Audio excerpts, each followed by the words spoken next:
We've started to now fill out the print actions page, as you can see in the top right. This is the actual application, and our generated screenshot that we want it to look like is in the bottom left. We've done this select menu, and we have the delete buttons that work and actually function. And now it's time to make the settings here, which are effectively the properties inside of these elements in the list, and then we want to bind to them all. We'll have to style this toggle button as well, because we don't currently have a toggle button that looks like this, so we'll have to make that. But the rest I think we should have. We've got the text boxes, the check boxes, everything else. So let's just jump in and take a look. This is what we are after. So we want the general settings, which will be a stack panel here, a stack panel here, and one here, all in the grid. So let's just start with the general settings area. Close down the application. And if we start in the action page view model, we have the print list, but we currently don't have any binding to the selected item. So what we want to do there is make a new private action page view model, which will be each individual item. And we'll call this one selected print list item. Make that an observable. And then in here, because we want to start binding to more of the properties, we need to add some extra things here. So we need to add the description, the print models, print drawings, print range, white and black list, all the things that this has got to bind to. We'll leave this printer page settings at the bottom for now. That's going to be a lot more complicated, but we'll bind all these top items. And, oh, actually, that one's wrong. That's the actions print view model, not the actions page. Obviously, that's now correct. And then we go to that actions print view model. In here, we want some more properties. So there's going to be quite a few. We've got the ID, the job name, and the is selected already. We'll want the description. So I'll have a private string description observable property. I'll just copy this a few times. A bit easy then to edit them. We want the print drawing range, which is just this here, which will parse in the service behind that wants to make use of it. So this is fine being a string, and then we'll allow the service to parse if that's relevant or not. We could also add some feedback at some point to this, to whether the inputs are valid, some kind of validation feedback. We have this drawing exclusion list here, which is a list of effectively drawing names that are going to be included or excluded. But again, we'll just make that a string for now and let the service parse it. That will be the drawing exclusion list. Then we want something that tells it whether it's a white list or a black list. So we're going to have a boolean to store this property. So we'll change that to boolean. And then this will be the drawing exclusion is white list, we'll say. And that will tell it if this is true. And then if it's false, it'll be a black list and exclude things from there. Because we'll also have this text here that we'll want to change from black list to white list, that's going to have to live in the view model. So we'll need for that a string. We don't need it to be observable property because it's only going to be a getter, not a setter. It's a public string, and we'll call it the drawing exclusion list title. And then we'll make it a public property. And what it's going to be is if the drawing list is a white list, then it's going to be white list. And this could be passed off here to some localization if you wanted to do multiple language support. This would go to a localization service that returns strings. For now, we'll just embed them. And then because this needs to update and there's no observable property, the way we do it is this is the only thing that's going to change. So on this property here, we want to tell it if this ever changes to fire that this event has changed as well. And the way we do that is to have a notify property changed for, and then we'll do a name of, and then the drawing exclusion list title. And that will basically say every time this boolean changes, it's going to fire a notify property change for this, which will then update the string here. We'll then have two more booleans for the print models and print drawings. And I think that's everything we need. So these will be boolean, boolean, print models, and print drawings. So I think that's all we need. I'll now fill in these properties. So if you wanted to pause and fill them in, I've added a description, a print drawing range, and random whether we print models or drawings. There's nothing specific about these. I've just put some random values in so that we can see the UI updating. So feel free to put anything in the descriptions, the print drawing ranges, and whether you want the toggles to be on or not. This is just some dummy data for now. If we just go to our actions page view model, one thing I've noticed, well, I'll probably have to see the settings page to see this, is these checkboxes look quite large, like they are pretty huge. And when you compare that to the screenshot, we want them to be quite a lot smaller. So let's just also reduce these checkbox sizes. So in the checkbox style here, we'll just change the radius, which is bound here. And that's actually not working. So that would have to be, is it as simple as parent checkbox dot corner radius? No, so that doesn't work either. Let's just go back to template binding. Let's just see if this template binding is working, which is the border brush. So we have here red, so that's working. But this corner radius isn't. Considering we're not really going to be styling this for now, let's just change that in here to 4 directly and just remove the style. We are overriding the control theme and we're not setting the radius here. I don't think the styles override, so there's literally no reason I can see why that binding wouldn't work. But for now, like I say, let's just do 4 and it works for us here. We can look at that another time. It seems like a bug there. I don't think we've done anything wrong. One other thing I noticed here as well is sometimes on hover, and it doesn't seem to be doing it here, but I've noticed that you can get a gap between these two where it doesn't pick up on the hover effect. And that is fixed by just simply putting on, we've done it before on other elements, but on the top level, so say this grid, we'll just put a transparent background and then it forces the mouse movements to be picked up and the hover works better. So it's obviously working on both here, but I have seen that when I've been playing with it, where it kind of misses if there's a gap between, say there's some margin between these two elements, then the hover doesn't work, so that fixes it. And then all we want to do is change it from 30 to 20, just make it a bit smaller. And then we'll need to reduce the font size as well, that's a little bit large. And that'll be on this label. Ooh, 123. I think 12 is about perfect. I think the first guess. And now just fix this big gap, because now these are smaller. This is quite a big gap. So that will be the padding here. Just reduce that right down. There we go, that looks nicer now. So it's more compact and not quite as large. In the stack panel, we'll change the spacing from 20 to 10 as well, just so it looks more appropriate for the new smaller checkboxes. And I also don't think, I'm not a fan of this bold font. We have changed the font, and now that seems to be very bold. So let's just alter the label font family. No, it's not that label, it's the content presenter here. Content is there. Must be default styled to be bold. We haven't specifically set it anywhere. Yeah, we haven't set that anywhere. So let's just set it up in here for now. So font weight. And in theory, we should be able to do template binding again to font weight. Let's just see if this then works, because that's what we were having problems with. Setter, property, font weight, value, normal. And you can see that's still not working. So there's something going on again with these bindings. So for now, again, because this is styling how we want it and not necessarily aimed too much at custom styling for now, we'll just type it straight in here. And we can always rotate back to these when we're ready. That looks much nicer. Let's just see what the app looks like now with them new checkboxes. And there we go, they still look correct there. I think that's the only place we've currently used them, so we won't see them anywhere else yet. But I do like that it's now not as crazy large.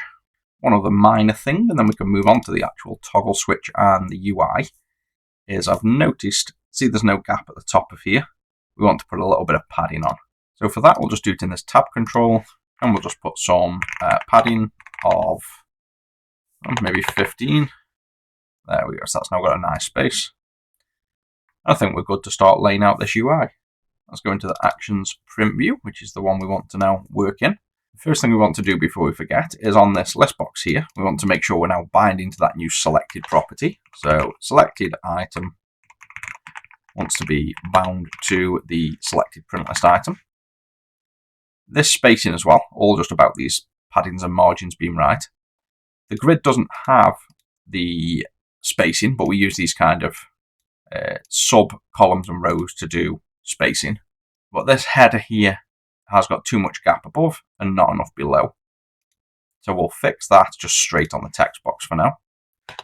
We'll do it with a margin of 0, -10, 0 and 10. So we'll effectively pull it up. So you can see without that, it was kind of the opposite way. We need it to be closer to the header and a bit of a gap below. We could do this with row definitions here, similar to how we've done column definitions. But because we're not really doing a single row, and these rows are all different, we don't want to do that. Otherwise, these would all be bound going across that way. We'll do this column next now, the general settings. And what we'll want for that is, this is the, we hide that and cut, you'll see that is this print actions row. So we want to comment this as such. So print list row, or print list column, that'll be. And now below this, we can put another one for the general settings.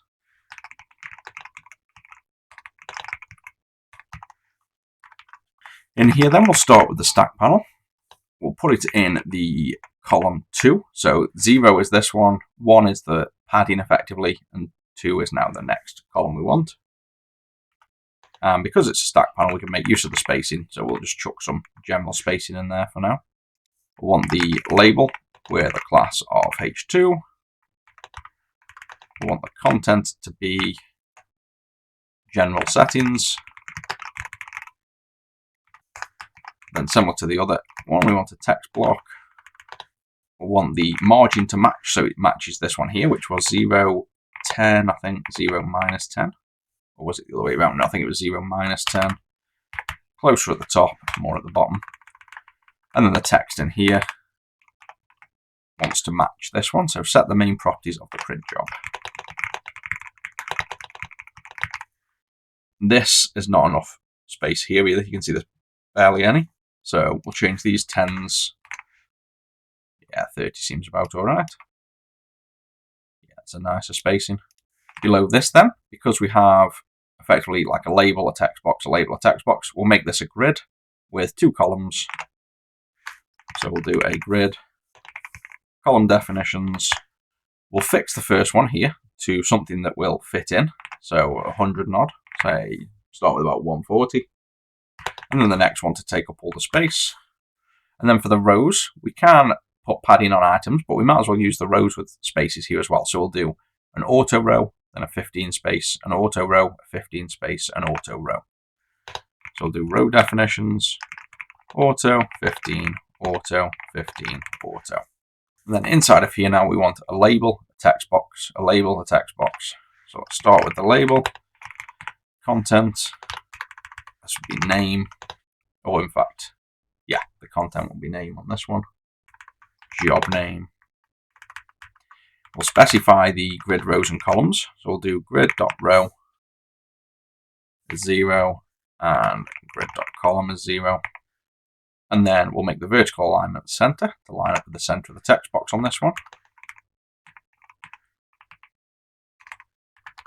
Now we can do a text box.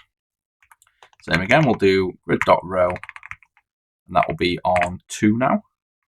On 0, grid.column, and this one will be 2 for the column. It moves over. Oh no, sorry, grid 1. We haven't got a padding. In fact, we probably should have a padding there. So it should be 15 to match. There we go. Just so the text never butts up against the text box. Even though we're fixing a size, it's just good practice to do that. And the text now, this can be bound because this is the job name. So we should be able to bind it to job name, I think it's called. This is, you see, an actions page view model. So we can't bind to that directly, but what we can do is bind to the selected print item.jobName. Then as we select, you can see it binds to that.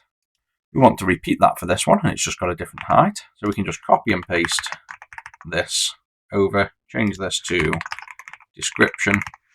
This will not be centered because it's going to be a multi-line text box.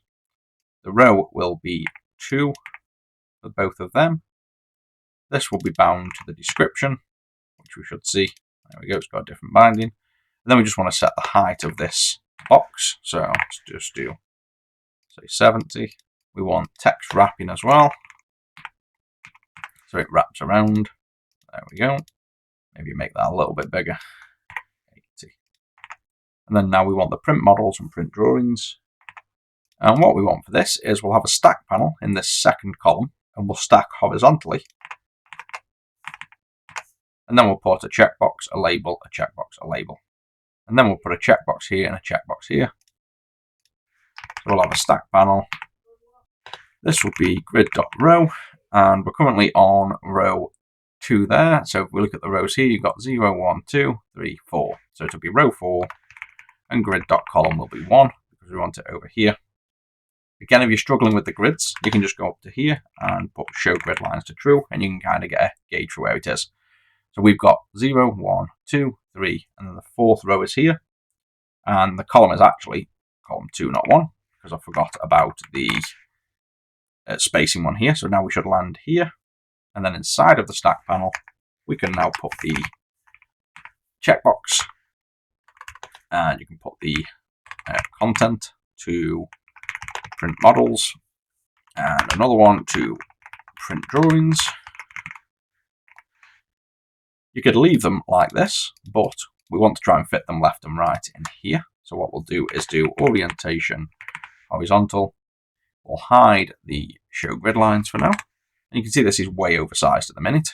So what we can try and do is, instead of saying print models, print drawings, we could remove that. You can just about fit models and drawings in. And then what we'll do is put a label. Well, let's just copy a label actually. And we don't need the, actually you'll keep the center, yeah. And we'll put this in column 0, but row 4. So we'll have text here. And then we'll put print. So you've got job name, description, then it'll say print, whether it's models or drawings or both. I think that works. You probably do with a little bit of spacing between them. That's a little bit tight there. And I think also that font is actually bigger than the label font. So we'll reduce the label font a little bit. We'll put on the stack panel, just a small spacing, like 10. That works good. Let's just reduce that checkbox content presenter font size down slightly. I think that is a little bit, oh, it's way too small. Maybe 16. There we go. That now also fits in perfect and looks the same as the label size. We need to bind those two. So what we'll do is checked is binding, oh, capital box has gone on, binding to the selected print list item dot print models, and then we copy that, paste in. This will be print drawings. You can see now all the bindings are working good. And next up will be this little section here. It's pretty much the same, so we're just going to copy and paste it and change it. So we'll copy this entire thing, paste it here. This will be the drawings column. That'll be column 4. This will say drawings. This will say set the properties that apply only to drawings.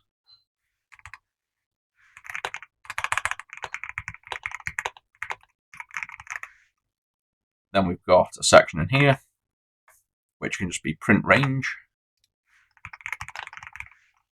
And then this one could be bound now to print range. Description wants to change to this whitelist. So we'll have whitelist here, but if you remember, this wants to be bound to the selected print items dot drawing exclusion list title, which at the minute is blank because there's nothing selected. But when you select it, it's gone to blacklist because there's a boolean not selected. So before that, we need to then move this into a stack panel. So we'll do a stack panel, grid.row. If we paste that in, we can just actually cut the row and column from here. paste it into here. The stack panel is now where that was, and inside here we have the label, and something's gone wrong here. Let's just delete also the stack panel we don't need for now, clear that out of the way, and the label. And now this is, oh yeah, we haven't selected anything, there you go. So now it appears there, and this needs to be bound to the exclusion list, which I don't think we've got anything set, so we're not going to see anything there. But we might as well, where are we? Got the text box here, bound to the description. This can be exclusion list. And just so we can see something, go to the print view model, not the print view model, page view model, and we'll put in just one of them. We'll put an exclusion list equals some item 1. And then we need a new line in here to display. So you can do potentially just batch. So we'll break this one onto a new line because it's getting a bit long over there. And then in here, we'll just do an interpolated string. We'll put in system.environment.newline, some item 2, and it's even figured out for us. That's what we're going to do. 1, 2, and 3. And that should give us, if we compile, when we select the first item, we should see something there. And there we go. So you can see that binding. The last step then is this checkbox or this toggle button that will go inside this stack panel, which we will want horizontal orientation again. It will want to be at the top, and it's a toggle button with a is checked binding to the selected print item dot, and then it is the is whitelist. You can see there's nothing in there, but if you check it, it's changing color. So if we selected and checked, you can see it's actually working, but it's also not showing correctly. So we need to style that, but it's also floating down at the bottom by default. We just do a background color of red to see. You can see the toggle button is taking up the full height of the control by default. So we will want to do a vertical alignment top, and that gets us the button. And then this is also probably then wanting to be top. Or if we just fix the styling of the toggle button, it will have a bit of padding at the top automatically and hopefully pull center. So let's just leave that bit there for now, and we need to now make a style for this toggle button. The toggle button is already designed to have like custom elements inside, so I don't think we'll need to override the control. I might be wrong. Let's just copy and paste, say, the buttons style and call it toggle button. And inside of here, just show the preview. I think there's only going to be one for now, so I'll cut all of the stuff outside, put toggle button. And I don't think we'll normally have content as such, but we'll just write toggle button, and that can always appear. See, inside you don't really have content. So the one we're going to design is just going to have a kind of icon sliding left and right. We might want to override the style and put the content to the side, to be honest, as part of the toggle button. I think we will. So in fact, let's just scrap that then. And let's make a new control. So for that, add a new, or again, we might as well just copy and paste the checkbox for now. Toggle button. And then in here, we can get the previewer up. Change this to toggle button on its own. Toggle button checked, I guess.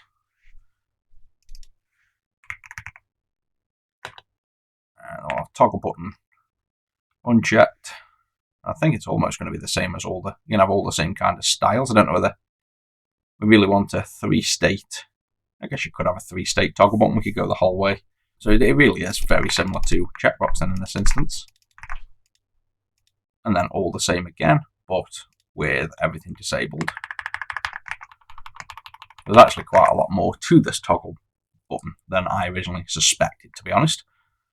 So I think what we'll do is we'll leave this for a separate video, because this is actually going to take quite a while to style this toggle button.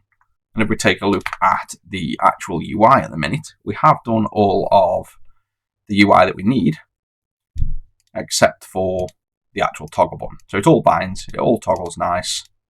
This is all bound to elements. We can delete them, we can come back in and out, and they're all there.